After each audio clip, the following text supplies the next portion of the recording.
Gerą penktadienio vakarą, sakome jums iš Gargždų miesto stadiono. Ir čia Top Sport A lyga. Pasiekimus šį sezoną juos tempia ne puolimas, o gynyba, bet čia pavojingas išpuolis ir šansas šeimininkams. Praleidusi Gargždų Banga, kaip ir dar kelios kitos A lygos komandos. Na, o Domantas Antanavičius taip įspėjamas. Be abejo, visiškai kitokį žaidimo stilių propaguoja čia Matas Vareika. Jungiasi ataką. Perdavimas Artiomui Ščedrai ir gelbėjo komandą dabar Mantas Bertašius. Labai techniškai išsaugojo kamuolį Hegelman futbolininkai. Veržiasi į baudos aikštelę. Jie ir Artiomo Ščedrai įvartis įkrenta prieš pat pirmojo kėlinio pabaigą.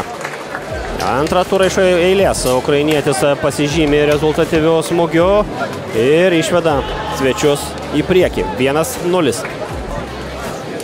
Dar kartą pasižiūrėkime. Artiomas Ščedrai čia suklaidino iš pradžių Antonijo Lara, po to dar vieną oponentą.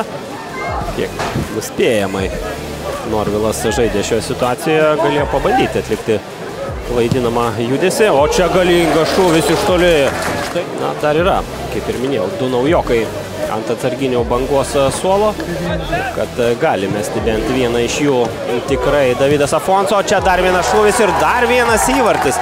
Štai taip, siautėja tiesiog šiandien Artiomas Ščedrai, muša antrąjį savo ir Hegelman komandos įvartį ukrainietis.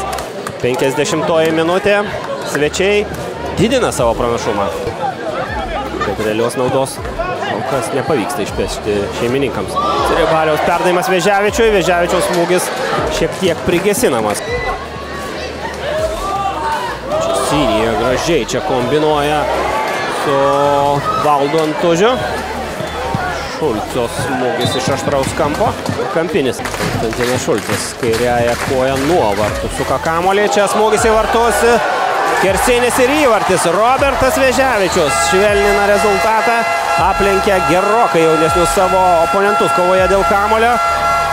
Taip veikia veterano magija. Bravo Robertui Veževičiui. Na ir Konstantinas Šulcas taip pat nusipelno šiltų žodžių. Labai geras jo perdavimas nuo kampinio kairelės. Trečiasis Veževičiaus įvartis šį sezoną. Čia Maiklas Tuikas ir čia pat atsako savo rezultatyvių reidų Brazilas.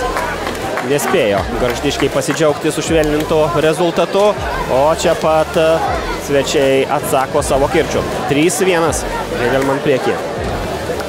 Na, visiškai per minutę. Ir čia vėl grėsmė prie Hegelman vartų. Leo Ribeiro šokis su kamuoliu. Jo, techniškas šūvis.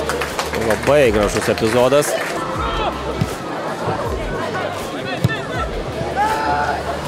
Bangos kombinacija. Januševskis numeta kamuolį į vartininko aikštelę ir 2-3. Banga sugrąžina intrigą vis dėlto šiame mače.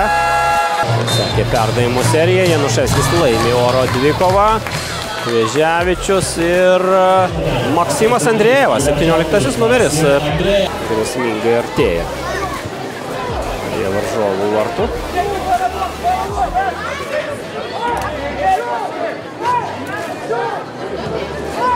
Leo Ribeiro reidas. Ir Maiklas Tuikas. Na ir vėl, kaip lengvai supjausto visą varžovų gynybą Leo Ribeiro ir Maiklo Tuiko duetas. Braziliškasis įvartis. Na ir vėl kartojasi jau matytas scenarijus. Ir finalinis Roberto Šmitos pilpukas skelbia Kauno rajono Hegelman ekipos pergalę rezultatu 4-2 prieš Gargždų Bangą.